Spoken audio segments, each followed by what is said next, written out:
Olá, seja muito bem-vindo ao canal Dramas de Família. Aqui você encontra as histórias mais emocionantes, com segredos, reviravoltas e verdades escondidas por gerações. Se inscreva no canal agora mesmo para não perder nenhum capítulo. E escreva nos comentários de qual cidade ou país você está assistindo essa história.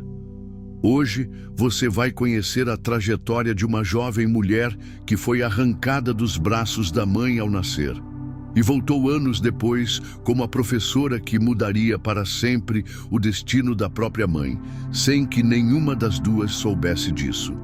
A madrugada era silenciosa na fazenda São Bento, mas o grito abafado da sinhá Adelaide cortou o silêncio como uma navalha. Suando em febre, ela deu à luz uma menina de pele clara e olhos cerrados. Ao lado, o coronel Justino caminhava de um lado para o outro, mais preocupado com o sigilo do parto do que com a dor da esposa. Ele já havia decidido. Aquela criança não podia crescer ali. Algo em seu sangue a tornava, segundo ele, inconveniente para o nome da família. A parteira sabia demais. Era muda, mas seus olhos denunciavam medo e repulsa. Recebeu uma bolsa de moedas, um olhar ameaçador e a missão de entregar a criança em boas mãos no vilarejo distante. Nenhum registro, nenhuma palavra.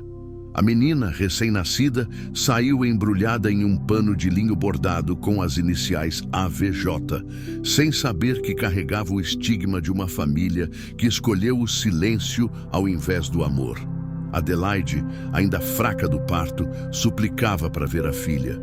"É menina, posso segurá-la?" Mas o coronel disse apenas que a criança nascera morta, sem choro, sem vida. Um golpe cruel. O luto foi imposto a ela como sentença. Desde aquele dia, a sinhá passou a olhar o horizonte com um vazio eterno nos olhos, enquanto o coronel seguia erguendo a fazenda e enterrando verdades. Na vila onde a menina foi deixada, uma jovem costureira viúva chamada Madalena encontrou a criança abandonada perto da capela, junto a uma carta com instruções vagas. Movida pela fé e pelo instinto, acolheu a bebê e lhe deu o nome de Clara. Criou-a como filha, com carinho e princípios, mesmo sem saber a origem daquela criança que parecia ter nascido com uma alma mais antiga do que os próprios anos. O tempo passou. Clara cresceu curiosa, sensível, apaixonada pelos livros. Aos 22 anos, formada em letras na capital com bolsa do governo, ela aceitou uma vaga como professora em uma escola recém-inaugurada no interior, em uma vila esquecida pelo tempo. Sem imaginar que estava voltando exatamente para onde tudo havia começado. Na estrada de terra batida, Clara vê pela primeira vez os portões da fazenda São Bento. E algo em seu peito aperta, como se sua alma reconhecesse aquela terra. A vila era pequena, rodeada por canaviais e cercada de histórias mal contadas. No caminho até a escola, Clara ouviu dos moradores que a fazenda pertencia a uma mulher reclusa, triste e misteriosa, viúva de um coronel temido. Adelaide, o nome dito com reverência e medo. Clara sentiu uma estranha inquietação ao ouvir aquele nome, como se já o tivesse escutado em um sonho antigo. Na primeira semana de aula, Clara foi surpreendida por uma visita inesperada. A senhora Adelaide entrou na sala para verificar o desempenho da escola financiada por doações da fazenda. Era uma mulher pálida, elegante e com um olhar dolorosamente familiar. Ao cruzar os olhos com Clara, o mundo pareceu silenciar por um instante. Adelaide segurou no peito. Clara congelou. Nenhuma das duas sabia o porquê, mas sentiram. Ao final da visita, Adelaide pediu para conversar com a nova professora. "A senhorita tem um rosto tão sereno", comentou com a voz embargada. Clara sorriu gentilmente, sem entender a emoção daquela mulher que a fitava como se buscasse nela algo perdido há décadas. "Estou feliz por ensinar aqui. Sinto que pertenço a este lugar, por mais que não entenda por quê. disse Clara. Adelaide ofereceu a casa de hóspedes da fazenda para que a jovem morasse mais perto da escola. Clara, surpresa, agradeceu. A proposta era generosa demais para uma estranha, mas algo na proposta soava acolhedor. Era como se a vida estivesse costurando um reencontro milimetricamente planejado pelo destino. Naquela noite, enquanto Clara desfazia as malas no quarto da casa de hóspedes, encontrou um retrato antigo, esquecido numa gaveta. Uma mulher jovem, pálida, com olhos marejados, segurando um pano bordado com as letras AVJ. O mesmo pano que ela guardava desde a infância, sem jamais ter entendido de onde vinha. Clara leva o pano até Adelaide e pergunta: "A senhora reconhece isso?" Adelaide sentou-se na cadeira com as mãos trêmulas. O bordado nas mãos de Clara era o mesmo que ela havia mandado fazer para sua filha, ainda no ventre. As letras AVJ. Adelaide Vieira Justino. Era impossível. "Onde você conseguiu isso?" perguntou com a voz quase sumindo. Clara respondeu: "Foi a única coisa que estava comigo quando fui deixada perto da capela, junto com uma carta." A Sinhá perdeu o ar. Por um segundo tudo girou. Sua filha não estava morta? Teria o coronel mentido? Seria aquela jovem a criança arrancada de seus braços? "Preciso ver essa carta, por favor", pediu ela, lutando contra as lágrimas. Clara foi até sua bolsa e entregou o papel amarelado. Adelaide o abriu com mãos trêmulas. Reconheceu a caligrafia da parteira muda, que escrevia apenas por gestos. As palavras eram curtas, objetivas. "Não pude cumprir o acordo. Deixei a menina perto da igreja. Deus me perdoe." A carta era real. O pano era real. A dor que Adelaide carregava por anos era baseada numa mentira cruel. O coronel havia mentido. E agora ela estava diante da própria filha, sem poder chamá-la assim, sem saber se ainda tinha esse direito. Clara observava tudo sem entender a gravidade do momento. Mas algo em seus olhos dizia que ela sentia, como se soubesse, lá no fundo, que algo estava prestes a emergir do passado. "Adelaide, a senhora está bem?" ela perguntou com doçura. A mulher se levantou, segurando o choro, e respondeu: "Preciso te contar uma história sobre uma mulher que teve uma filha e nunca a segurou nos braços." Na mesma noite, Adelaide se trancou no quarto e desabou. Pela primeira vez em 23 anos, chorou como se estivesse parindo novamente. No dia seguinte, deixou uma carta no quarto de Clara, com a assinatura que a jovem nunca tinha lido antes.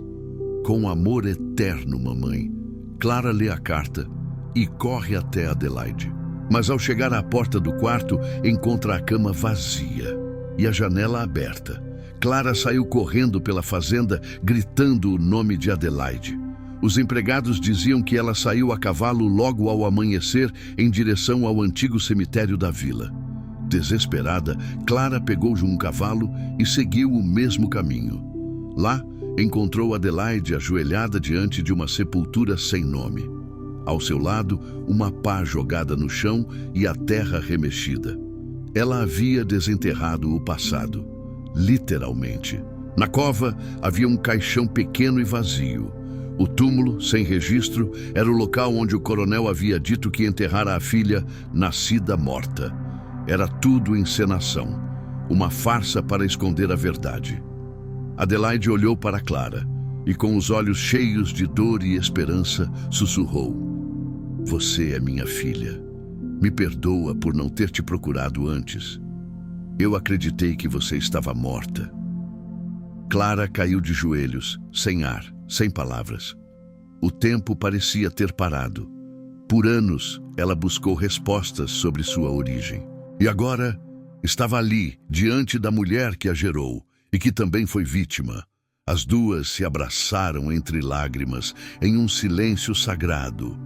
O reencontro que o destino tentou adiar por décadas finalmente acontecia. Mas ainda havia muito a ser dito. "Mas por que o coronel faria isso?" perguntou Clara, ainda soluçando. Adelaide respondeu com um fio de voz: porque você não era só filha dele. A revelação caiu como um trovão entre elas. Clara se afastou, em choque. O quê? Disse com a voz quebrada. Quem era meu pai, então? Adelaide hesitou. Seu pai era... E antes que pudesse terminar, um tiro ecoou nas matas ao redor da fazenda. Um grito foi ouvido, e o passado, mais uma vez, batia à porta com sangue. Clara corre para a direção do tiro e encontra algo que muda o rumo da história novamente. Clara correu mata adentro, sem pensar, o coração batendo como um tambor. A cada passo, a floresta parecia mais densa, mais escura, como se o passado estivesse tentando escondê-la da verdade. Em meio às folhas e ao cheiro forte da pólvora, ela viu uma figura caída ao lado de um cavalo. Era o antigo feitor da fazenda, Benedito, com sangue no ombro e os olhos arregalados de dor. Me ajude. Preciso falar com Adelaide. Antes que seja tarde, disse ele entre gemidos. Ela improvisou um curativo com o lenço do pescoço e o ajudou a montar no cavalo. Durante o caminho, ele contou, com a voz fraca, que sabia a verdade há anos. O coronel não era o único com segredos. Seu pai, menina, era um homem que não podia ser aceito naquela casa e por isso a mandaram embora. As palavras vinham cortadas pela dor, mas cada frase acendia uma nova ferida em Clara. Quando chegaram à fazenda, Adelaide já os esperava na varanda, pálida e trêmula. Ao ver Benedito ferido, ela correu ao seu encontro. Quem fez isso com você? Perguntou, desesperada. Ele hesitou, olhou para Clara e sussurrou. Foi o Elias. Ele descobriu que a verdade ia vir à tona. Adelaide empalideceu. Elias era o irmão do coronel, o mesmo que herdara parte da fazenda após a morte de Justino. Enquanto cuidavam de Benedito, Clara encostou-se na parede do quarto e começou a montar o quebra-cabeça. O coronel, o tio Elias, a criança rejeitada, o nome de sua mãe escondido. Tudo apontava para um segredo ainda maior do que ela imaginava. Ele faria qualquer coisa para calar quem sabia da verdade, murmurou Adelaide, com os olhos fixos no vazio. Na manhã seguinte, uma carta anônima é deixada na porta da escola, com apenas uma frase: se Clara não for embora, alguém vai morrer. O papel tremia nas mãos de Clara enquanto ela relia a mensagem. Era escrita com letras recortadas de jornal, coladas de forma cruel, como em histórias de crime. A ameaça era clara, direta. Ela estava em perigo. Mas por quê? Quem teria tanto medo da verdade? Seria mesmo Elias?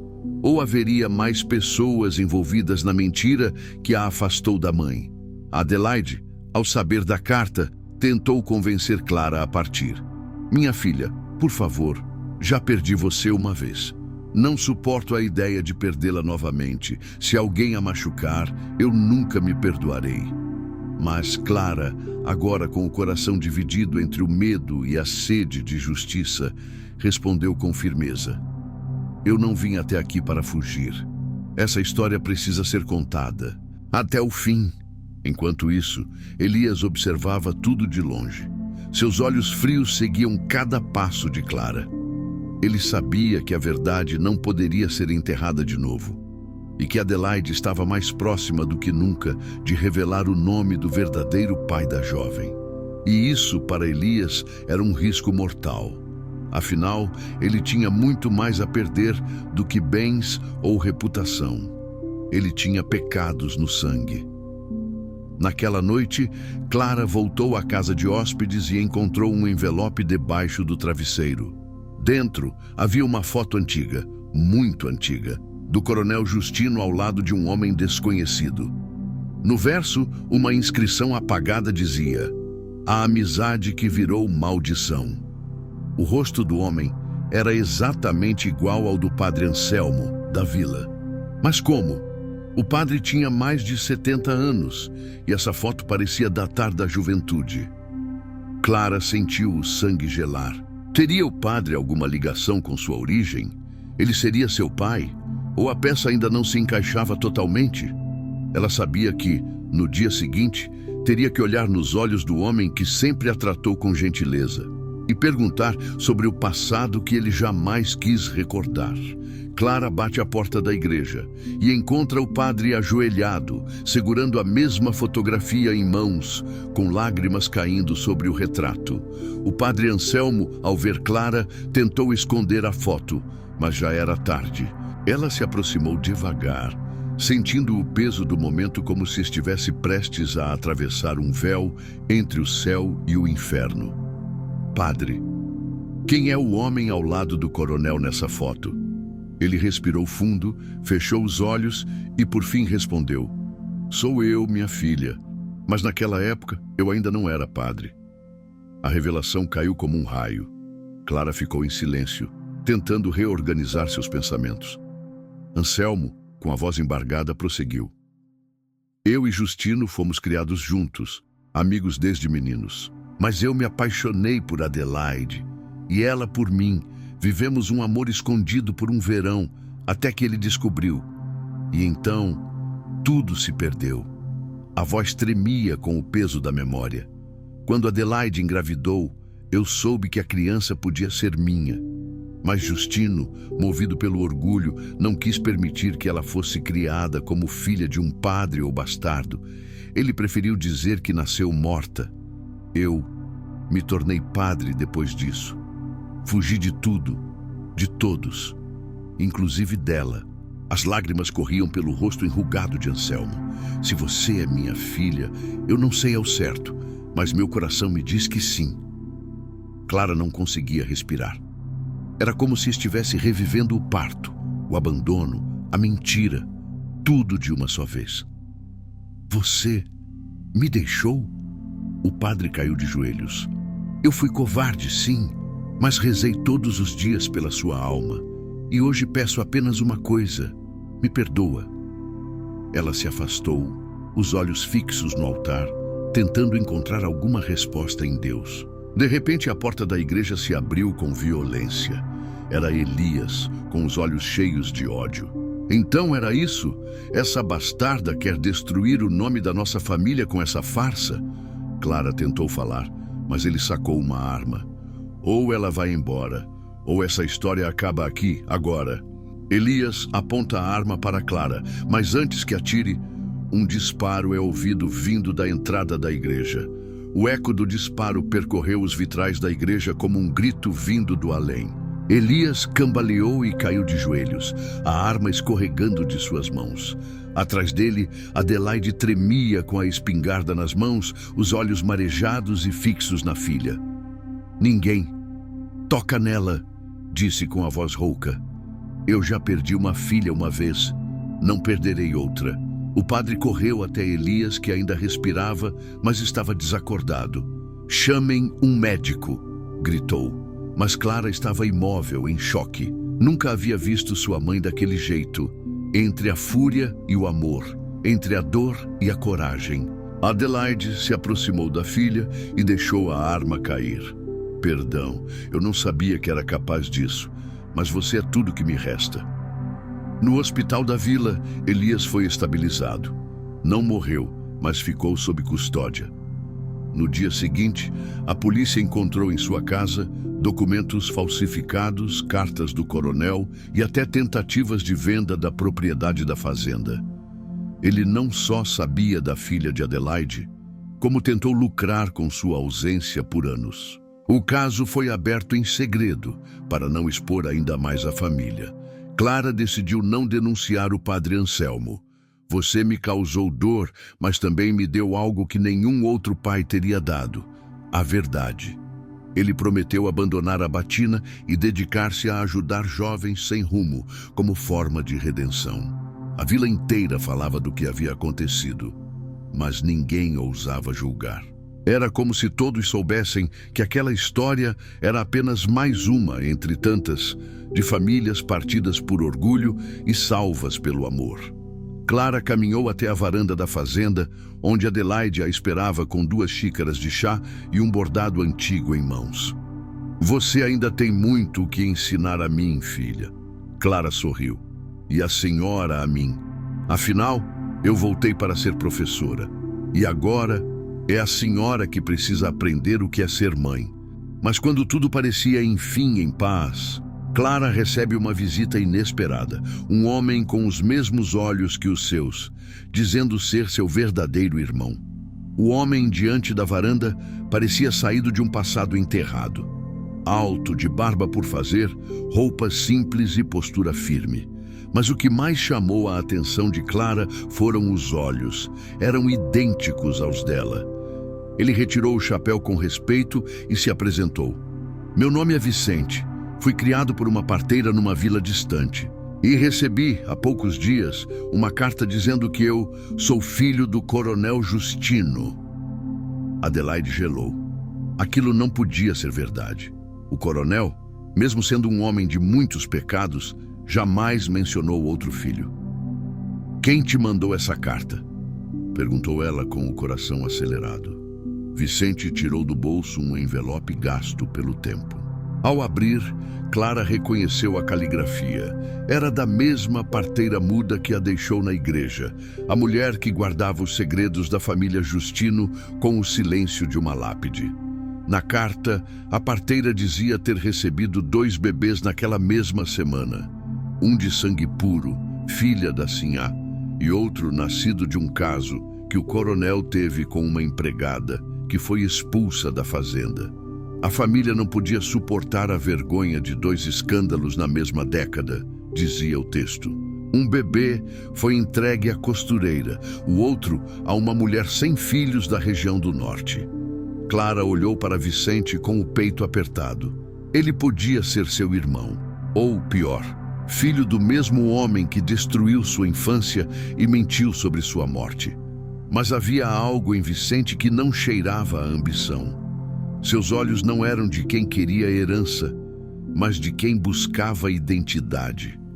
Eu só queria saber quem eu sou, quem fui, se pertenço a algum lugar, se vocês são minha família. Adelaide, visivelmente abalada, pediu um tempo para digerir tudo. Clara levou Vicente até a escola desativada, onde dormia temporariamente, e ali conversaram por horas. Riram, choraram, compartilharam dúvidas e dores. E quando ele sorriu, Clara sentiu algo estranho no peito, um sentimento que não deveria surgir entre irmãos. Mas, e se não fossem? Vicente revela a Clara que também tem um pano bordado. Mas as iniciais não são AVJ, são EMJ. Quem era a verdadeira mãe dele? O bordado era idêntico ao de Clara, tecido fino, letras delicadas, cheiro de guardado. Mas as iniciais, EMJ, claramente não pertenciam a Adelaide Vieira Justino. Esse pano estava comigo desde sempre, explicou Vicente. E a carta dizia que era da minha mãe verdadeira, uma tal de Esmeralda. Clara sentiu um frio na espinha. Esse nome não era estranho. Sua avó materna se chamava Esmeralda. Adelaide, ao ouvir o relato, levou a mão à boca. Esmeralda foi minha cunhada, irmã do coronel. O choque percorreu a espinha de todos. Seria possível que Vicente fosse filho da própria irmã de Justino? Ela foi enviada para um convento no sul por ter engravidado de um homem que a família considerava indigno. Nunca mais ouvi falar dela. Agora fazia sentido. O nome, o bordado, o silêncio. Mais uma mulher calada por honra. Com essa revelação, Clara e Vicente começaram a reconstruir a linha do tempo. Esmeralda engravidou em segredo e foi silenciada. Justino, obcecado com o controle da família, deu o filho da irmã para adoção, assim como fez com a filha da própria esposa. O padrão era o mesmo: lavar a vergonha com silêncio e mentiras. Então, não somos irmãos? Perguntou Clara com a voz tremendo. Vicente também parecia afetado.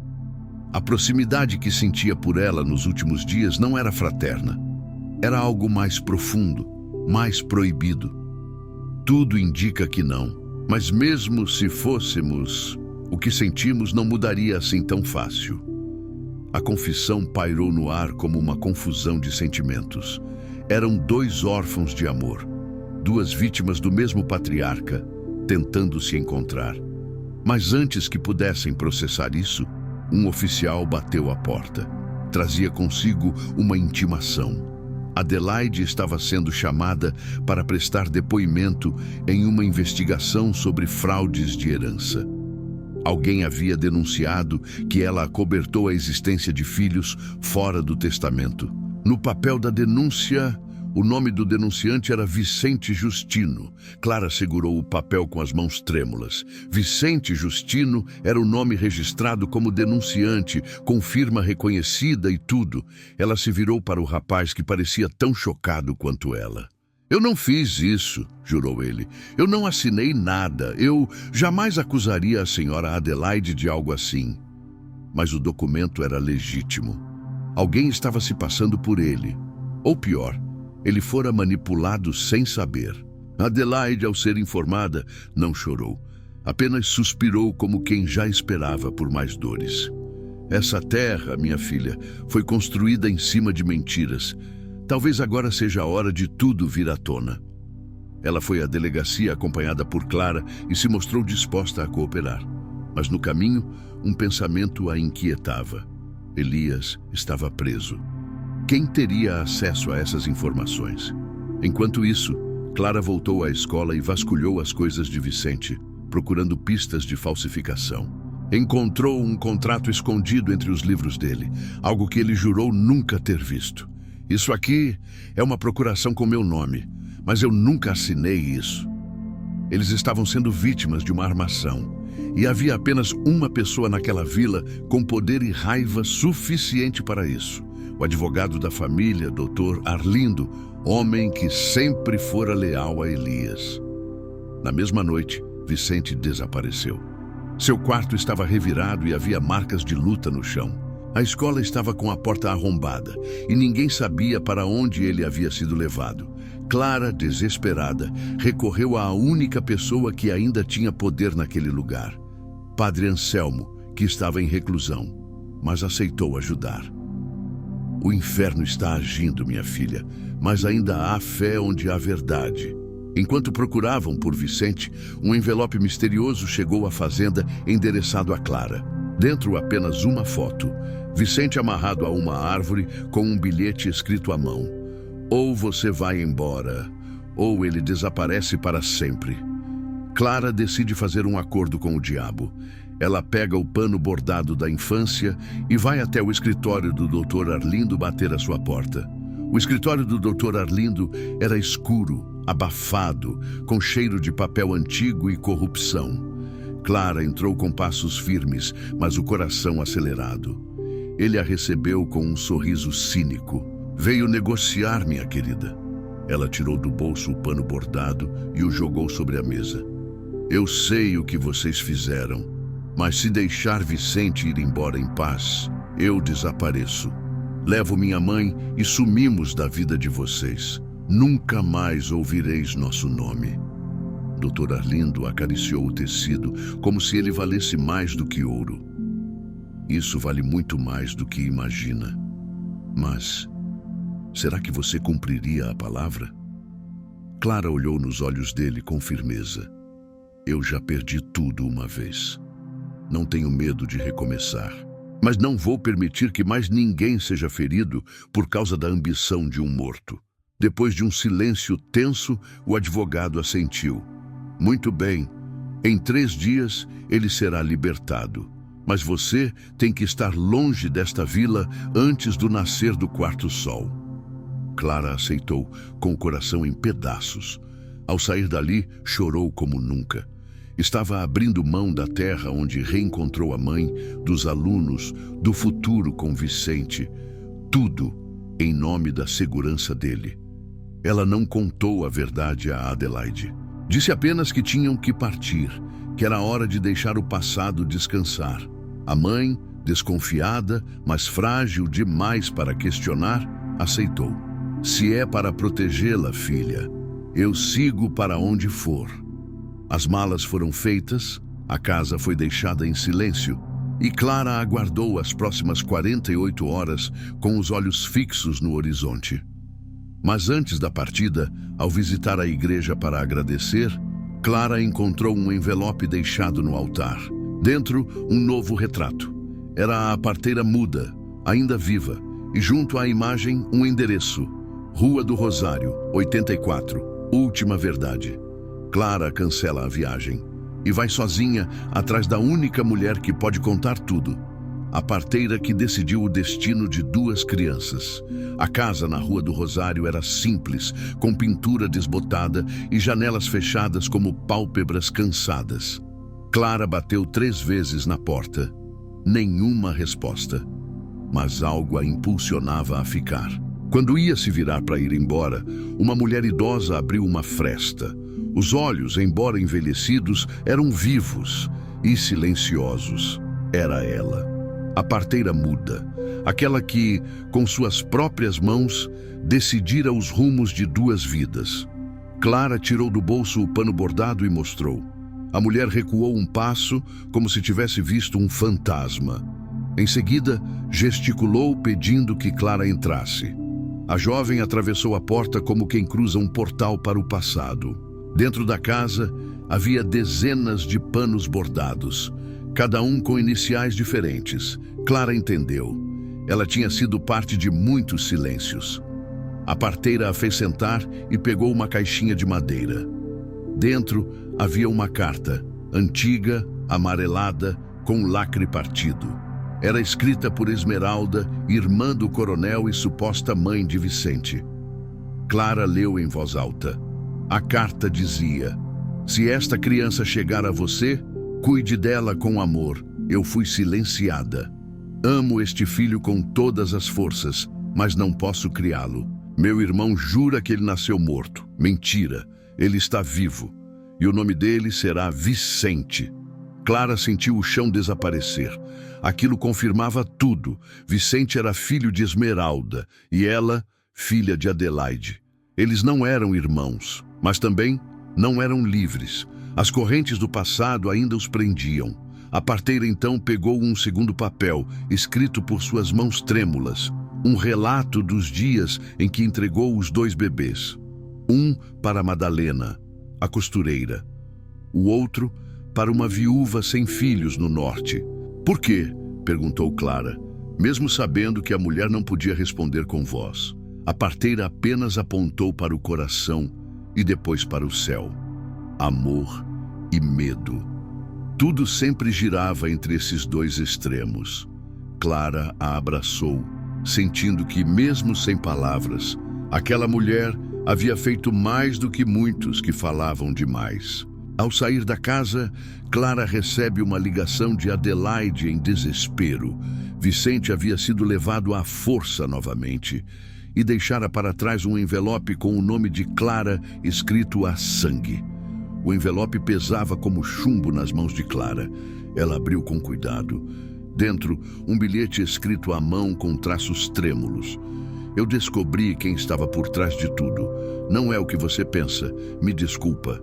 E junto à carta, a medalha do coronel Justino, dada apenas aos herdeiros homens da família. Vicente havia achado a peça embaixo do assoalho da antiga sala do coronel. E isso selara sua sentença. Clara correu até o antigo escritório da fazenda. A casa estava trancada, mas a chave estava sob uma telha, exatamente onde Adelaide sempre dizia que o coronel escondia seus segredos. Ela entrou e vasculhou tudo. Atrás de um quadro antigo, encontrou um cofre embutido na parede. Tentou diversas combinações até que, por instinto, digitou a data de nascimento de Adelaide. O cofre se abriu. Dentro, papéis, fotos e um revólver oxidado. Mas havia algo pior. Uma lista com nomes de todos os filhos ilegítimos que o coronel tivera ao longo da vida e as decisões que tomara sobre cada um. Clara leu os nomes, sentindo o estômago embrulhar. Vicente estava ali. Esmeralda também. E o último nome era o de Dr. Arlindo. A revelação caiu como veneno na alma de Clara. O advogado, aquele que manipulava tudo nas sombras, também era filho do coronel. Por isso ele fazia de tudo para apagar rastros. Por isso tinha ódio de Clara, de Vicente, de Adelaide. Ele se via como o bastardo desprezado e agora usava seu poder para destruir tudo o que o pai não lhe deu. Era uma guerra de herdeiros ocultos. Clara não pensou duas vezes. Reuniu os documentos, colocou o revólver dentro da bolsa e partiu para a delegacia. Agora chega, pensou. Agora é hora da justiça. Mas ao chegar lá, encontrou a porta trancada e uma carta embaixo da soleira. Você tem até a meia-noite. Ou o próximo a desaparecer será sua mãe. Clara se vira e dá de cara com o próprio Dr. Arlindo, parado na calçada, sorrindo friamente com a mão dentro do paletó. Clara encarou Arlindo com uma frieza que jamais imaginou possuir. Ele se aproximou lentamente, a mão ainda dentro do casaco, como quem esconde uma arma. Você achou que podia jogar meu nome na lama sem pagar o preço? Ele sussurrou. Clara ergueu a cabeça, tirou da bolsa a lista com os nomes dos bastardos e mostrou. Aqui está sua origem. Você passou a vida odiando o pai errado e agora está destruindo irmãos que nunca pediram nada. Arlindo empalideceu. Nunca ninguém o confrontara assim. Ele arrancou o papel da mão dela e o rasgou em pedaços. Você não entende? Eu fui criado no silêncio, na vergonha. Ele me deu dinheiro, sim, mas nunca me deu um sobrenome. E agora vem você, filha da Sinhá, criada como princesa, querendo reescrever a história? A raiva dele era a de um menino rejeitado, multiplicada por décadas. Clara, respirando fundo, olhou nos olhos dele e disse: Você não é o único ferido aqui, mas a diferença é que nós não escolhemos ferir os outros para curar a nossa dor. Ele ficou em silêncio por um instante, depois virou as costas. Até meia-noite, escolha quem vai viver. E desapareceu nas sombras como um fantasma. De volta à fazenda, Clara encontrou Adelaide cercada por policiais. A parteira muda havia procurado ajuda e levado todas as provas à promotoria da capital. O nome de Arlindo já estava sob investigação, mas agora, com as novas evidências, seria possível prendê-lo. Mas Vicente ainda não havia sido encontrado. E o tempo corria. Na última página do caderno do coronel, Clara encontrou um detalhe. Um mapa com uma trilha da antiga mina de ouro, desativada há anos.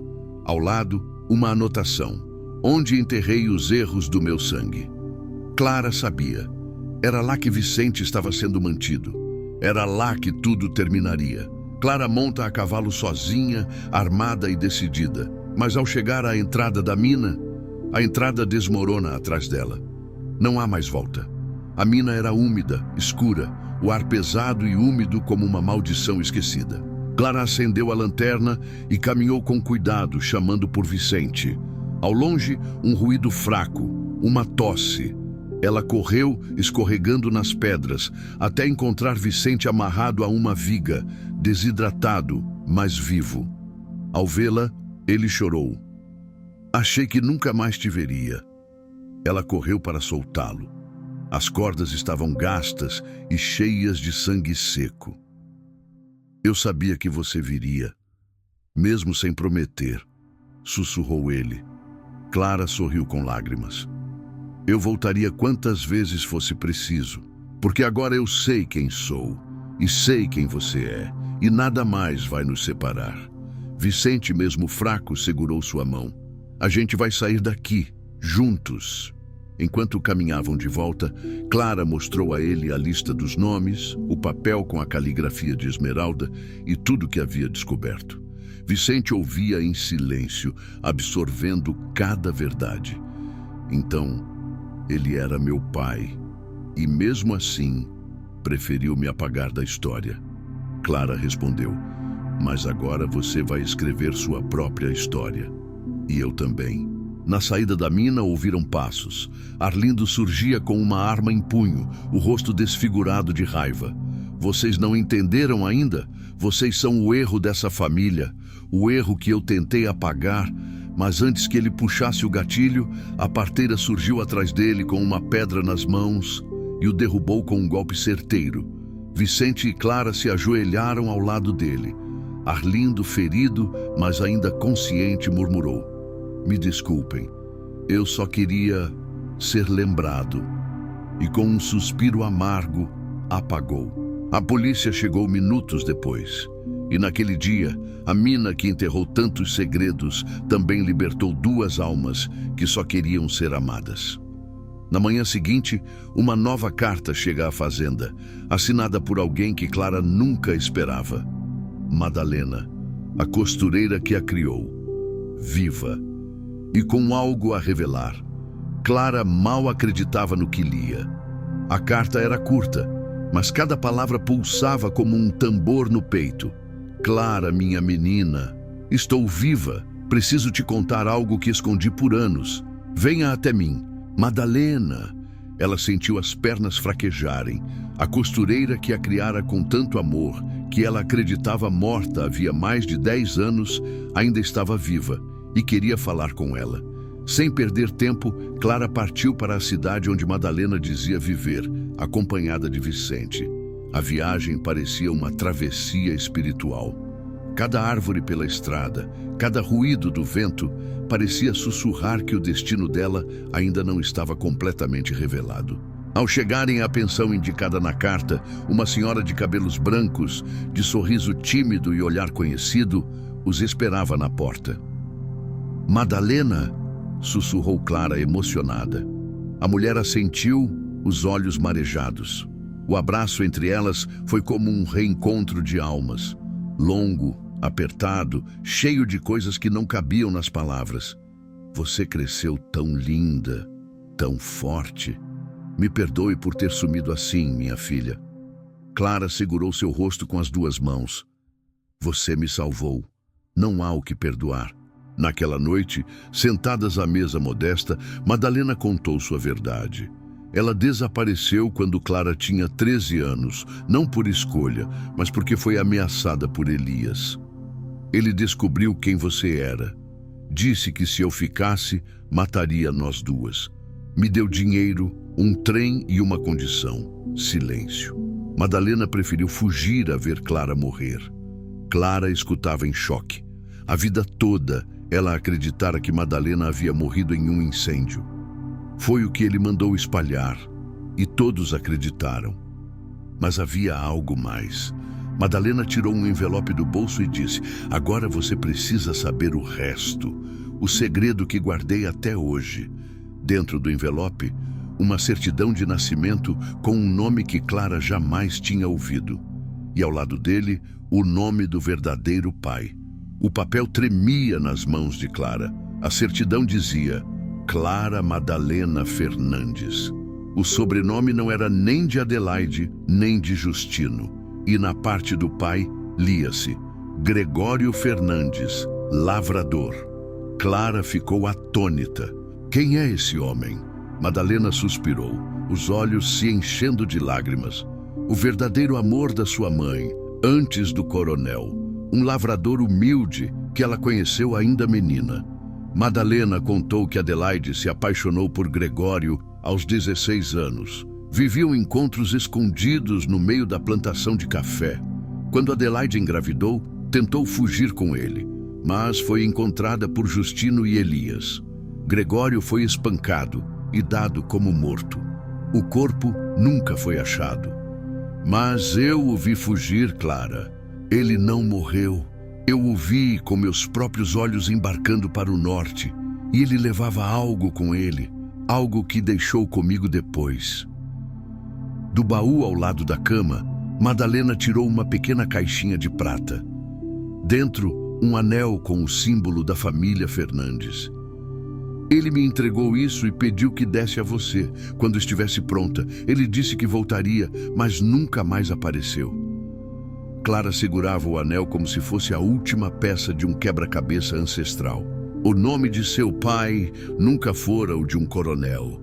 Era o de um homem simples, mas verdadeiro. Vicente, que ouvira tudo em silêncio, pegou nas mãos de Clara. Agora entendo por que o coronel te odiava tanto. Você era a prova viva de que o amor vence até a honra da família. Clara respirou fundo. Seu mundo havia mudado de novo. E agora ela precisava de uma última resposta. Gregório ainda estava vivo? Madalena assentiu, com um sorriso melancólico. Há uma chance. Eu recebo uma carta por ano, sem assinatura, mas com cheiro de terra molhada, o mesmo perfume que ele usava. E na última, ele dizia: estou te esperando perto do lugar onde o café florescia. Clara decide seguir a trilha das cartas e encontra, escondida entre as folhas, uma passagem de trem marcada para o dia seguinte. No nome do passageiro, Gregório Fernandes. O dia seguinte amanheceu nublado, como se até o céu soubesse da importância daquela viagem. Clara e Vicente seguiram até a velha estação, onde os trilhos já enferrujavam sob o peso da espera. Cada passo de Clara ecoava em sua alma como o compasso de uma verdade que estava prestes a renascer. Ao chegar à plataforma, ela viu um homem de chapéu de palha, parado ao lado de uma mala antiga. O rosto era envelhecido, mas os traços eram familiares. O jeito de se mover, de olhar em volta com cautela, de segurar o bolso como quem carrega memórias pesadas. Clara se aproximou devagar, segurando o anel. Seu nome é Gregório? Ele se virou lentamente. Os olhos escuros se fixaram nos dela. E sem dizer uma palavra, sorriu com lágrimas. Ele levou a mão ao rosto dela, tremendo. Você é igualzinha à sua mãe. Clara abraçou o homem com força, sentindo um pedaço de si se completar. Por que você nunca voltou? Ela perguntou com voz embargada. Gregório explicou que tentou. Mas o coronel prometeu me matar se eu chegasse perto de vocês. E eu sabia que, se eu morresse, você ficaria sozinha. Então eu esperei. Esperei que um dia você me encontrasse. Ela contou tudo o que sabia. As mentiras, o abandono, os reencontros. Gregório chorou por cada segundo perdido. Vicente observava de longe, com o coração cheio. A história dele também era de perdas e esperas. Mas naquele momento, ele sabia. Clara precisava viver aquilo. Precisava se reconectar com suas raízes. Antes de irem embora, Gregório tirou do bolso uma foto antiga. Adelaide, jovem, sorrindo com ele, abraçados na plantação de café. Ela foi o amor da minha vida. Nunca amei outra mulher. Você é a prova viva desse amor. Clara guardou a foto no peito. Então está na hora de você ver ela novamente. Clara volta à fazenda com Gregório, mas ao chegar, encontra Adelaide caída no chão da sala, inconsciente. O desespero foi imediato. Clara correu até a mãe e gritou por ajuda. Vicente e Gregório a colocaram no sofá, molharam seus lábios e chamaram o médico da vila. Adelaide abriu os olhos brevemente, tentando sorrir. Você encontrou ele, sussurrou, com lágrimas nos cantos dos olhos. Clara segurava sua mão com firmeza. Sim, mãe, e ele voltou. Por você. O médico diagnosticou uma crise forte de estafa, agravada por tensão emocional. Adelaide precisava repousar, mas seu coração estava frágil. Ao recobrar a consciência, pediu para ficar a sós com Gregório. Os dois se olharam por minutos, sem dizer nada. Depois, ela disse apenas: esperei tanto por isso, e mesmo sem saber, te amei todos os dias. Gregório pediu perdão. Disse que teria voltado antes, se não fosse pelo medo, mas Adelaide o interrompeu. Não peça desculpas. Você me deu Clara, e ela me salvou. Os dois se abraçaram com a leveza de quem sabe que o tempo não volta, mas o amor resiste. Era um reencontro silencioso, mas mais eloquente que 1000 palavras. Naquela noite, Clara encontrou no travesseiro de Adelaide uma carta. Estava datada de anos atrás, nunca enviada. Era para ela. A mãe contava sobre o amor perdido, a filha tirada, a culpa que carregava. Terminava assim: se um dia você voltar para mim, Me encontre no balanço da varanda. Estarei lá sonhando com você. Clara chorou em silêncio. E na manhã seguinte, como um último presente da vida, Clara encontrou Adelaide acordada, sentada no balanço, olhando o horizonte. Você veio, filha, e agora posso descansar em paz. Elas se abraçaram, pela primeira vez, completas. Mas quando tudo parecia resolvido, um telegrama chega da capital, convocando Clara para depor em um caso de adoções ilegais conduzidas por ordens religiosas. E o nome dela está entre os registros. O telegrama era direto e gelado como aço. Convocamos Clara Madalena Fernandes para prestar depoimento na investigação das adoções ilegais registradas entre 1903 e 1915. Seu nome consta entre os arquivos apreendidos no convento da Santa Cruz. Ao terminar de ler, Clara sentiu o mundo desabar mais uma vez. Como seu nome podia estar ali?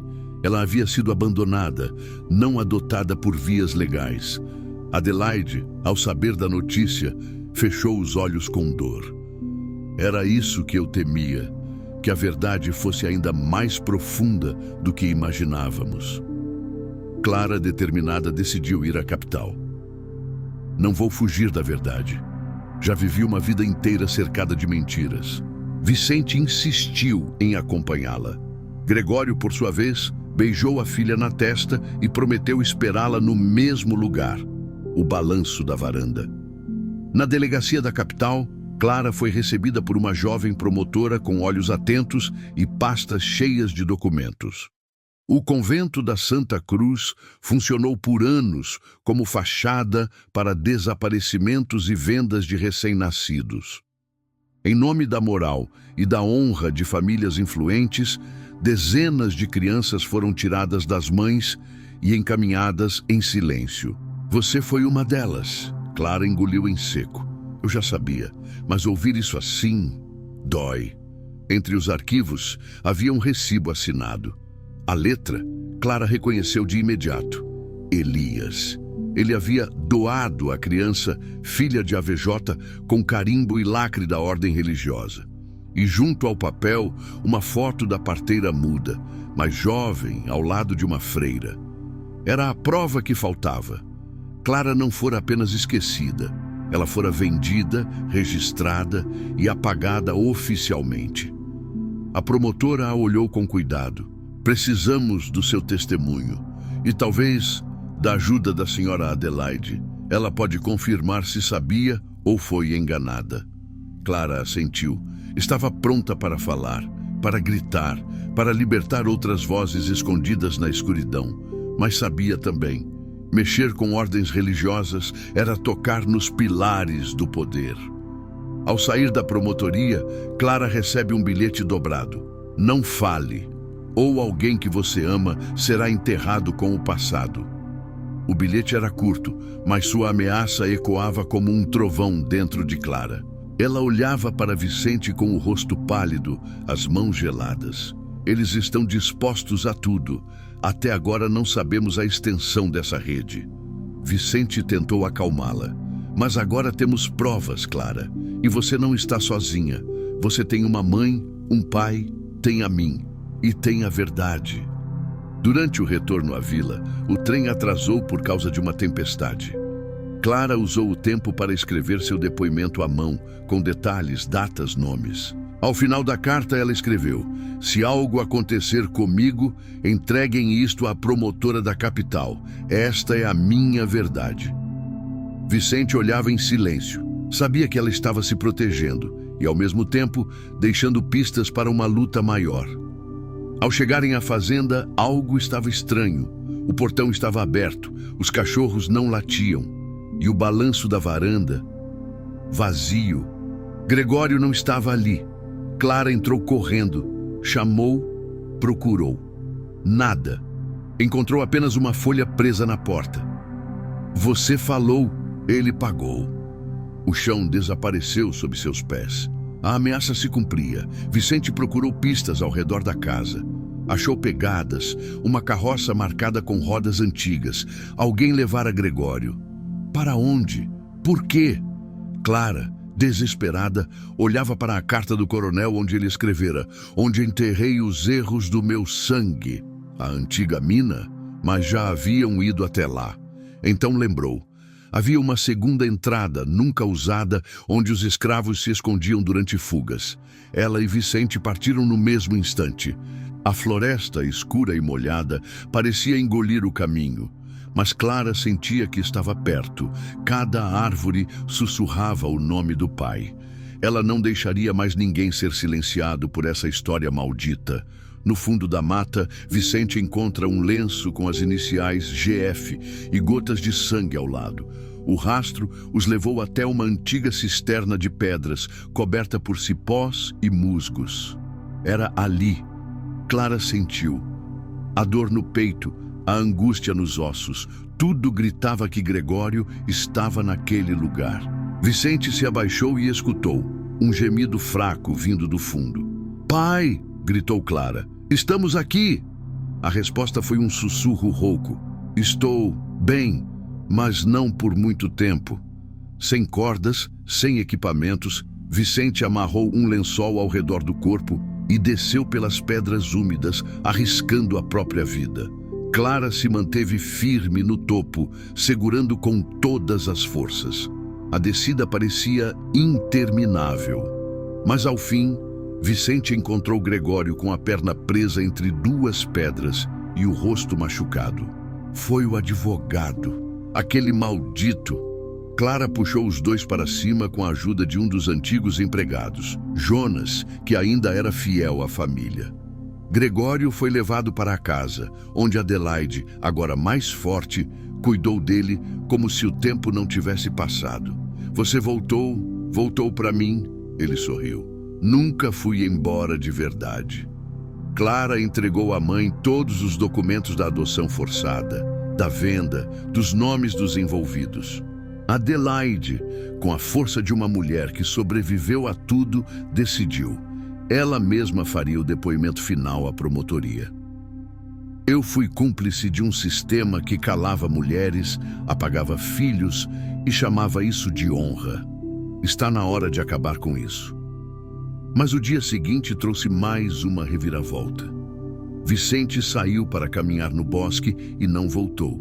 No lugar onde ele costumava sentar, uma nova carta. "Você salvou um pai, mas agora perderá o amor." Clara lê a carta e nota que o papel tem o mesmo selo do convento. A ordem religiosa está por trás do novo sequestro. O convento da Santa Cruz ficava no alto da colina, protegido por grades e portões trancados. Era belo por fora, mas carregava o peso de séculos de segredos. Clara chegou lá antes do amanhecer, determinada. Vestida de preto, como quem enterra o medo, bateu à porta com força. Uma freira abriu, hesitante. "Quero falar com a Madre Superiora, agora." Foi levada a uma sala fria, com paredes cheias de imagens religiosas. A madre a esperava sentada, com um terço nas mãos e o rosto sereno. "Você veio, como imaginei. O amor nos faz cometer loucuras." Clara foi direta. "Onde está Vicente?" A madre sorriu com ternura assustadora. "Ele está em penitência, assim como tantos antes dele." Clara jogou os documentos sobre a mesa. "Isso é crime, é escravidão moderna, é apagamento de vidas." A madre respirou fundo. "Chamamos de redenção. Salvamos famílias, limpamos nomes. Você foi uma delas, está viva, educada, forte. Foi graças a nós." Clara não se conteve. "Foi graças à mentira, ao medo, ao roubo." A madre se levantou. "E você vai continuar falando, mesmo sabendo o que isso custa?" Nesse momento, duas freiras entraram com Vicente, amarrado, machucado, mas vivo. A madre apontou. "Leve-o se quiser, mas leve também o peso de tudo o que causará. Porque, minha filha, se abrir a boca, mais nomes cairão. Nomes grandes. Nomes que sustentam cidades. Está preparada para enfrentar tudo isso?" Clara olhou para Vicente, depois para a madre, e respondeu com calma. Estou preparada para acabar com cada pedra dessa muralha, nem que seja com as próprias mãos. E segurando o homem que amava, saiu dali com a certeza de que a guerra só estava começando. No caminho de volta, Clara encontra uma carta na bolsa, escrita pela Madre Superiora. O que você não sabe é que uma das suas irmãs ainda vive, e ela também foi vendida. Clara leu a carta da Madre com os olhos em chamas. Uma das suas irmãs ainda vive, e ela também foi vendida. Aquilo não fazia sentido. Ela sempre acreditou ser filha única. Mesmo os documentos do coronel falavam apenas de sua existência e de Vicente. Mas a Madre não era mulher de blefar à toa. Havia algo mais enterrado por trás das páginas apagadas do passado. Ao voltar à fazenda, Clara mostrou a carta à mãe. Adelaide empalideceu. Sentou-se devagar, como se o chão tivesse sumido sob seus pés. Eu tive um segundo parto, 1 ano depois de você. Mas essa gravidez foi escondida por completo. Me drogaram. Eu não vi o rosto da criança. Só me disseram que nasceu morta. Ela começou a chorar. Eu acreditei. Jurei que nunca mais falaria disso. Mas agora, tudo volta. Gregório, ao ouvir, fechou os olhos em silêncio. Ele sabia. Havia escutado um sussurro naquela época, da boca de um escravo velho que o ajudara a fugir. O coronel... Ele disse que nenhuma criança bastarda mais mancharia seu nome. Ou seja, a segunda filha de Adelaide também fora arrancada de seus braços. Clara sentiu o peso de ser a ponte entre tantas feridas. Se ela está viva, eu vou encontrá-la e vou trazê-la de volta. Vicente segurou sua mão. Você não está sozinha. Clara voltou à promotoria, mostrou a carta da Madre e pediu acesso a todos os registros de adoções feitas 1 ano após seu nascimento. Eram dezenas, mas entre eles, um nome chamou a atenção: Helena dos Santos. O registro era vago, mas trazia um dado que fez o coração de Clara acelerar. A criança tinha o mesmo tipo sanguíneo raro que ela, e havia sido entregue a uma instituição de caridade mantida por uma ordem religiosa, no mesmo convento da colina. Clara volta ao convento com a certidão em mãos, e uma noviça a chama em segredo. Você está procurando por Helena? Ela ainda está aqui. A noviça que chamou Clara tinha os olhos aflitos, as mãos trêmulas. Helena vive aqui, mas não sabe quem é. Foi criada entre nós como órfã de guerra, sem documentos. Chamam-na de Irmã Celina. Ela é boa, mas tem pesadelos. Acorda gritando nomes que ninguém entende. Um deles é Adelaide. Clara sentiu um arrepio. Era real. Era ela. A Madre Superiora recusou-se a falar, mas Clara invocou o mandado da promotoria. Tenho o direito de saber, de falar com ela. É minha irmã. A Madre cedeu com frieza. Mas saiba que ela é uma de nós. Não tem memória do mundo lá fora. Qualquer verdade pode destruí-la. Clara respondeu firme. Então que destrua. Mentir é pior. Ao entrar na sala de oração, Clara viu uma jovem mulher ajoelhada. Vestia hábito branco, rosto sereno e olhos iguais aos dela. Ao se aproximar, Helena a olhou com estranheza, mas não medo. Eu conheço você. Clara se ajoelhou à sua frente e segurou sua mão. Eu sou sua irmã, e nossa mãe está viva. Helena riu, incrédula.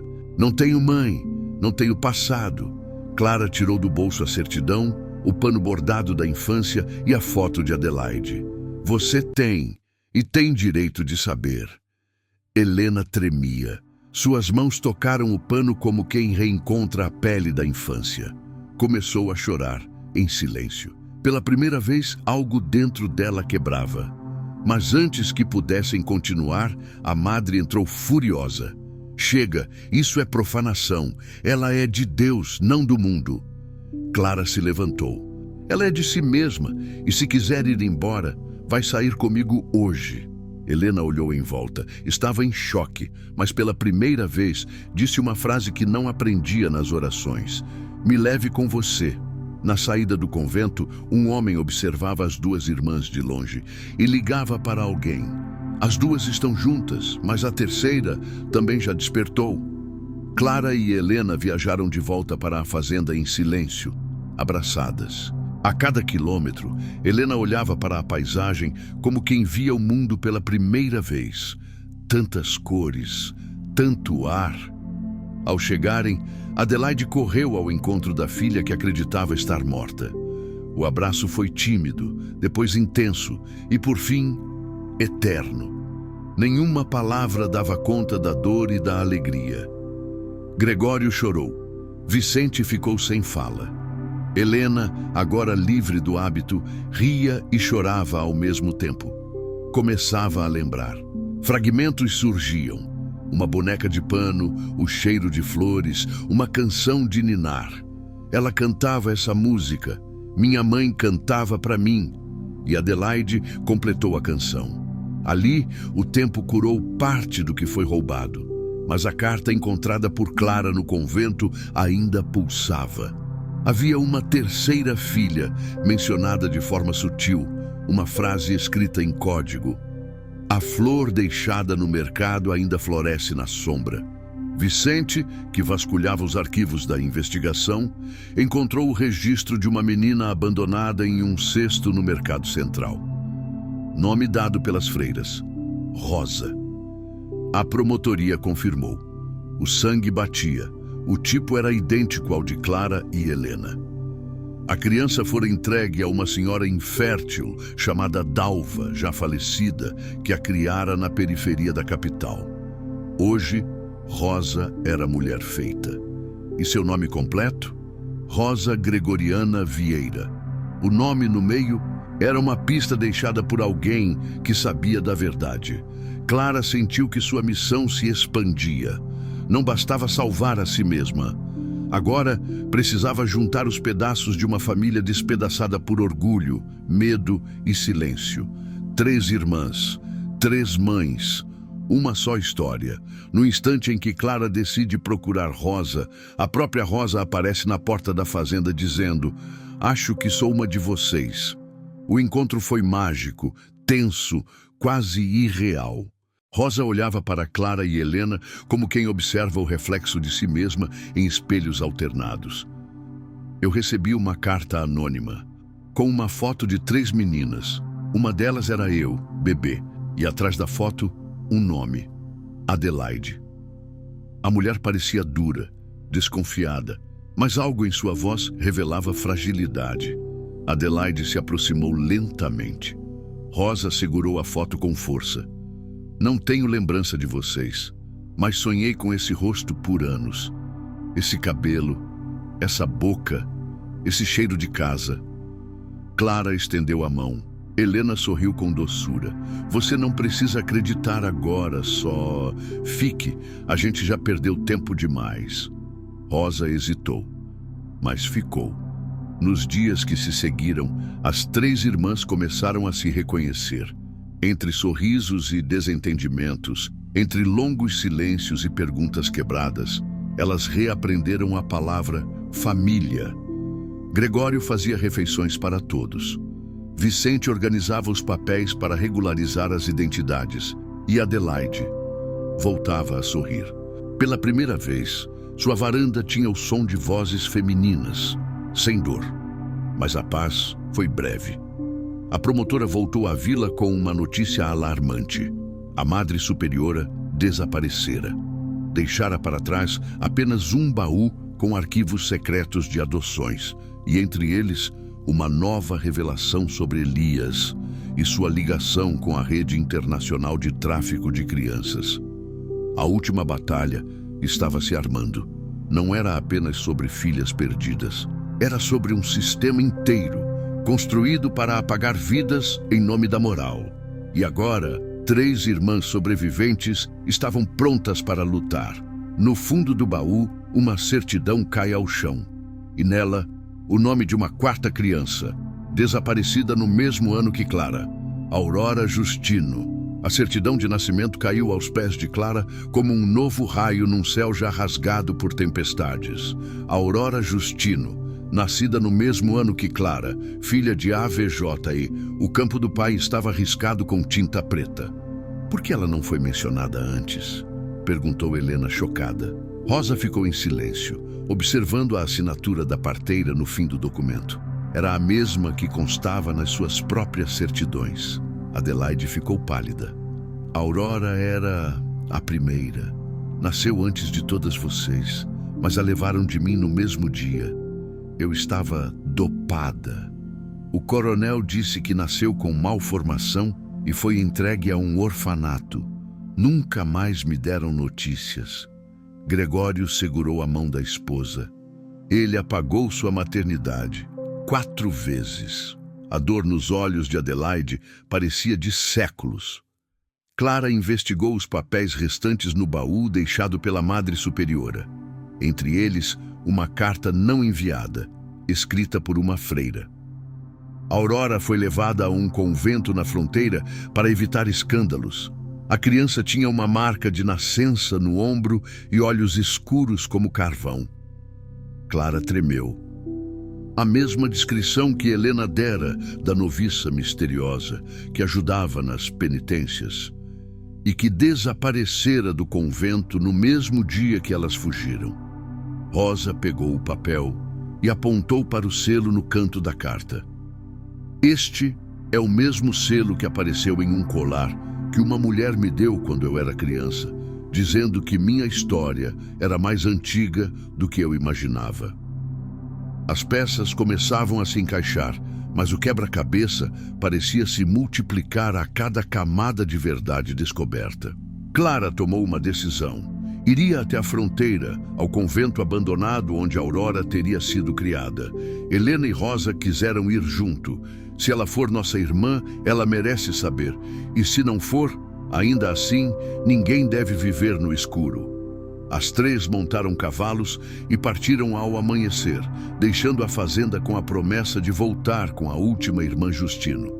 Ao chegarem ao convento, encontram apenas cinzas, mas entre os escombros, um espelho intacto com uma mensagem gravada. Aurora vive e lembra de vocês. O convento estava em ruínas, as janelas quebradas, o altar carbonizado, os bancos consumidos pelo fogo, mas o espelho estava intacto, quase sagrado. Nele, em letras finas gravadas à faca, lia-se: Aurora vive e lembra de vocês. Clara passou os dedos pelo vidro, sentindo que do outro lado havia uma alma viva clamando por reencontro. Helena encontrou, entre os restos de uma cela, um medalhão preso sob uma pedra. Ao abri-lo, uma pintura rudimentar mostrava 4 meninas de mãos dadas. 3 estavam com os rostos apagados. A 4ª tinha um olhar de fogo. Aurora sempre soube que existíamos, sussurrou Rosa, e ela esperou. Mas quem a apagou da história tem medo do que ela lembra. Clara voltou à promotoria e conseguiu autorização para acessar os registros do convento. Descobriu que Aurora havia fugido aos 16 anos. Desde então, vivia como artista de rua em cidades da fronteira, usando nomes falsos. Ela desenhava rostos, viajou por diversas vilas e numa delas foi presa por vadiagem, mas desapareceu antes do julgamento. Um nome constava no último registro: Aurora Vieira. As 3 irmãs viajaram até a vila indicada. No mercado central, uma mulher fazia retratos a carvão. Ao se aproximarem, viram a assinatura no canto de um desenho: AV. O coração de Clara acelerou. Pode nos desenhar? Perguntou. A mulher levantou os olhos e congelou. Seus traços eram delicados, mas seu olhar era afiado como faca. Ela soltou o lápis. Vocês... Eu sonhei com vocês. Aurora tremia. As mãos cobertas de carvão seguravam o medalhão que Clara lhe estendeu. Ela caiu de joelhos. Eu achei que tinha inventado vocês na minha cabeça. A igreja dizia que eu era louca, que minha mãe morreu, que eu fui deixada por bruxaria, mas vocês são reais. O abraço entre as 4 irmãs foi silencioso. O mundo pareceu parar. Antes que saíssem da vila, um grupo de homens se aproximou. Um deles ergueu a voz. Aurora Justino está sob mandado de prisão, por tentativa de assassinato de um juiz da capital. O grito ecoou como um golpe. Clara tentou impedir a prisão, mas os homens estavam armados. Aurora não reagiu. Eu sabia que esse dia chegaria. O que vocês não sabem é quem era o juiz. No caminho até a cela da vila, Aurora contou às irmãs o que escondeu por anos. Ele foi quem me abusou, aos 14. Disse que era meu tutor nomeado pelo convento. Era irmão da madre. As palavras saíam cortadas, como espinhos arrancando carne. Aurora nunca fora rebelde por natureza. Foi o trauma que a tornara indomável. Eu tentei matá-lo com um estilete de desenho. Fui pega. Ele pagou minha liberdade e mandou que sumissem comigo. Mas eu fugi. Desde então, sou uma sombra. Clara segurava sua mão, cheia de fúria e dor. Você não é sombra. Você é luz que tentaram apagar. Clara correu até a promotoria, entregou os arquivos do convento, os registros de fuga e os relatos da madre. A promotora, já ciente do escândalo, prometeu agir. Se ela falar, o nome desse juiz cairá com estrondo, mas precisa estar disposta a reviver tudo. Aurora olhou para as irmãs. Pela primeira vez, tenho por quem lutar e por quem viver. Eu vou falar. O julgamento foi marcado para dali a 3 semanas. A vila inteira se mobilizou. O caso chegou aos jornais. Artista acusada de tentativa de homicídio era criança vendida por ordem religiosa. Adelaide leu a manchete e chorou. O que fizeram com vocês, nunca poderei apagar. Gregório a abraçou. Mas agora, juntas, vocês podem reescrever tudo. Na noite anterior ao julgamento, uma carta anônima chegou à fazenda. Se Aurora testemunhar, vocês 4 serão as próximas. Mas desta vez, Clara não tremeu. Ela reuniu as irmãs, pegou os documentos e respondeu à ameaça com a única arma que o passado nunca pôde destruir: a união de todas elas. No dia do julgamento, o juiz acusado desaparece. Em seu gabinete, uma única pista: uma pintura inacabada de Aurora com a palavra culpado riscada no rosto. O sumiço do juiz paralisou o tribunal por horas, mas o promotor do caso ordenou que o julgamento prosseguisse. Hoje não se julga um homem apenas. Julga-se uma estrutura, uma mentira sistemática. E temos a verdade viva aqui. Aurora, vestida com um vestido simples e um colar bordado pelas irmãs, subiu ao púlpito com o coração batendo como tambor de guerra. Ela falou com firmeza. Contou como foi levada, registrada como morta, trancada em celas, vendida como serva. Expôs o sistema, mostrou marcas, cartas, retratos. A sala ficou em silêncio. Quando ela chorou, foi por si mesma aos 14 anos. Quando gritou, foi por todas que nunca puderam falar. Quando se calou, foi porque a verdade já ecoava sozinha. Clara, Helena e Rosa depuseram também. Contaram suas histórias de separação, apagamento, adoções falsas. Cada palavra rasgava o véu da hipocrisia. A promotora encerrou dizendo: a história dessas 4 mulheres é o retrato do Brasil escondido. Não podemos devolver o tempo, mas podemos devolver o nome, o direito e o orgulho que lhes foi roubado. No final da tarde, Aurora foi inocentada. O juiz, embora desaparecido, foi condenado publicamente, e o processo originou uma comissão de revisão das adoções feitas por instituições religiosas nos últimos 50 anos. Na saída do tribunal, centenas de mulheres aplaudiam. Com lágrimas nos olhos, Clara olhou para as irmãs. Agora sim, somos todas livres. Mas antes de ir embora, a promotora entregou um último envelope.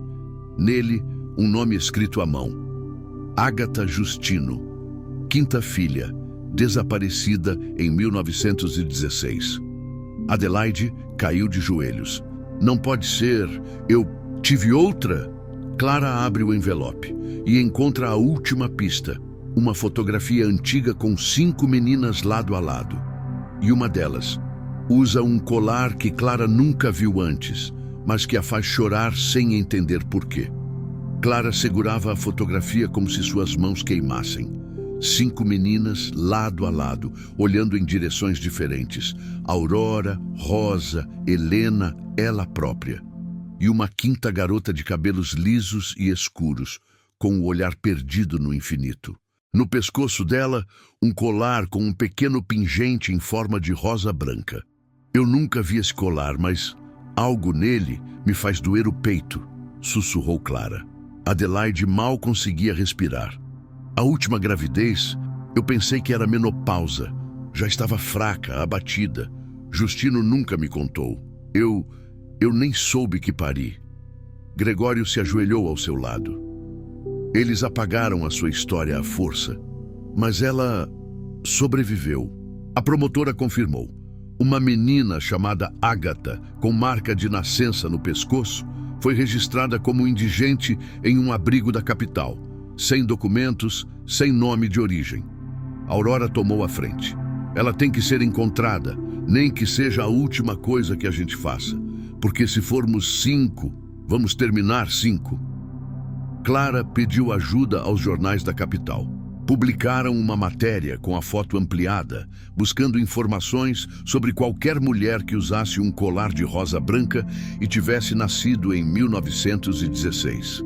Em menos de 48 horas, uma carta chegou. Conheci essa moça, morava no interior, se chamava Ágata, mas dizia que esse não era seu nome real.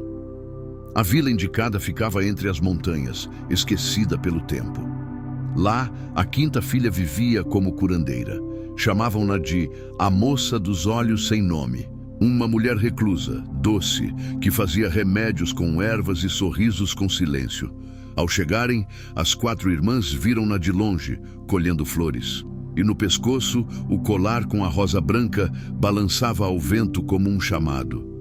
Clara desceu do cavalo, tremendo. "Ágata?" perguntou. A mulher se virou devagar. Seu rosto era sereno, mas seus olhos reconheceram todas elas de imediato. Demoraram. Eu esperei por vocês, a vida inteira. Ágata entra na cabana e traz uma caixa de madeira, com objetos de bebê, cartas antigas e uma fita com o nome Adelaide, bordado à mão. Ágata os levou para dentro da cabana. Era um templo de lembranças, vasos com flores secas, fotografias sem moldura, pedaços de tecidos infantis, fitas, pequenos sapatos. Clara segurou a fita com o nome da mãe. "De onde tirou isso?" Ágata respondeu com a voz firme. "Da caixa que me deram quando fui deixada na porta da antiga casa de freiras. Me disseram que era o nome da mulher que me rejeitou, mas eu sempre soube que era mentira, que era amor sufocado." Rosa tocou nos braços dela. "Você é nossa irmã." Ágata assentiu com serenidade. "Eu senti vocês, em sonhos, em músicas, em cheiros. Quando colhia ervas e o vento soprava diferente, sabia que algo me faltava e agora me encontro inteira." Helena chorava baixinho. "Quantas vezes ainda vão dizer que nós não existimos?"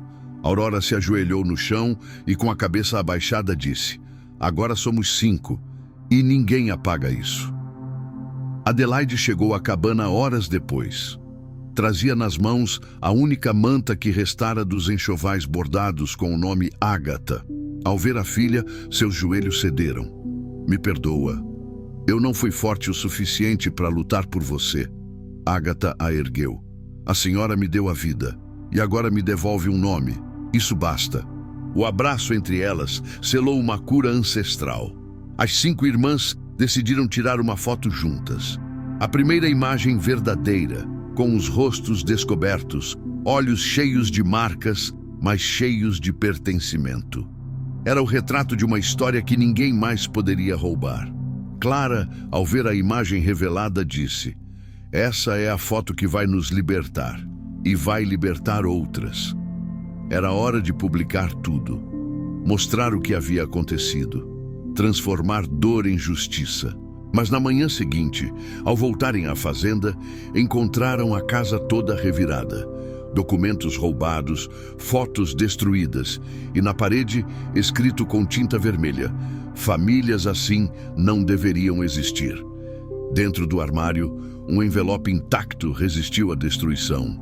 Dentro dele, um novo nome, o verdadeiro pai de Ágata, e ele ainda estava vivo. O nome no papel era Antônio Vilela, um farmacêutico que trabalhou na fazenda por um curto período antes de ser mandado embora misteriosamente. Ao lado do nome, uma anotação feita à mão: leal demais para o coronel, fraco demais para resistir.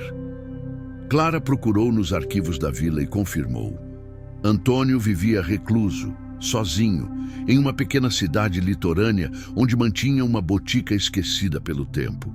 Ágata insistiu em encontrá-lo. Quero olhar nos olhos do homem que me deixou, mesmo que seja só uma vez. Clara, Rosa, Helena e Aurora foram junto. As 5, unidas, eram inquebráveis agora. Ao chegar na botica, encontraram um homem magro, curvado, com barba branca e olhar de quem viveu 30 anos em silêncio. Ao vê-las, deixou cair um frasco no chão. Vocês... eu... sabia que esse dia viria, ele confessou entre soluços. Eu amei Adelaide, brevemente, intensamente, e quando soube da gravidez, o coronel me mandou embora no meio da noite. Me ameaçou. Disse que se eu falasse, ele apagaria até meu passado. Eu fugi, covarde. Mas nunca esqueci.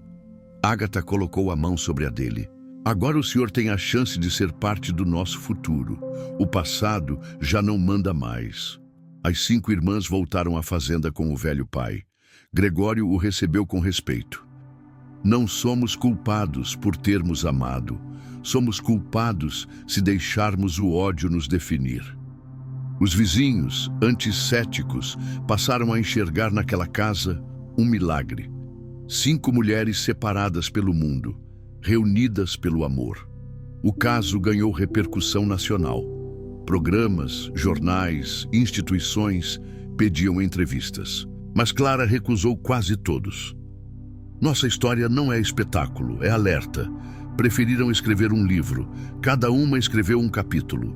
5 vozes, uma origem, 1000 verdades. O título: As Filhas da Terra Rasgada. Na noite do lançamento, uma multidão se reuniu na varanda iluminada da fazenda. Clara subiu ao palco improvisado e leu um trecho. Fomos silenciadas, fomos vendidas, mas não fomos vencidas, porque nossa raiz não está no sangue, está no que escolhemos construir. No meio da multidão, uma mulher de véu preto segura um bebê nos braços e sussurra: essa criança também é filha do coronel Justino. O silêncio foi total. A mulher de véu negro subiu os degraus com passos lentos, os olhos marejados. Clara se aproximou. Quem é a senhora? A mulher retirou o véu. Era jovem, com traços firmes e expressão quebrada. Meu nome é Lúcia. Cresci em um convento. Fui criada sem saber quem era. E agora descobri que sou filha de uma das criadas do coronel. Ele me engravidou e expulsaram minha mãe quando ela tentou lutar por mim. Ela ergueu o bebê. Não quero que essa criança cresça sem nome, sem voz, sem amor. Clara segurou o pequeno nos braços. Era leve, inocente, mas carregava nos olhos o peso de um ciclo que teimava em se repetir. Aqui ele vai ter tudo isso, porque nossa casa agora é feita para quem nunca teve casa. Rosa e Helena prepararam um quarto para Lúcia. Aurora deu o colar de rosa branca para a criança. Ágata bordou o nome dele, Esperança. Adelaide, do alto da varanda, olhou para o céu. Justino tentou apagar a história, mas ela floresceu por onde ele menos imaginava. Gregório abraçou a esposa. E ainda assim você não endureceu. Só as mães conseguem isso. Clara, ao escrever o último capítulo do livro, escreveu em silêncio uma mensagem ao leitor. Se você foi apagado, saiba, você ainda é chama. A história ainda é sua. As 5 irmãs criaram juntas uma escola na fazenda, para órfãos, para filhos de mães silenciadas, para filhos da terra. Chamaram de Escola da Aurora, em homenagem à primeira irmã que ousou fugir do escuro. Cada criança que ali entrava ganhava um novo nome e um velho abraço. No último dia do ano, sentadas sob a mangueira da infância, as 5 olharam para a nova geração correndo no quintal. A gente venceu, né? Disse Rosa.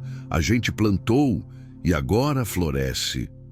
O vento soprou forte, a casa vibrou e uma nova era começou. Família não é quem nunca erra, é quem escolhe continuar unida mesmo depois que tudo se quebra.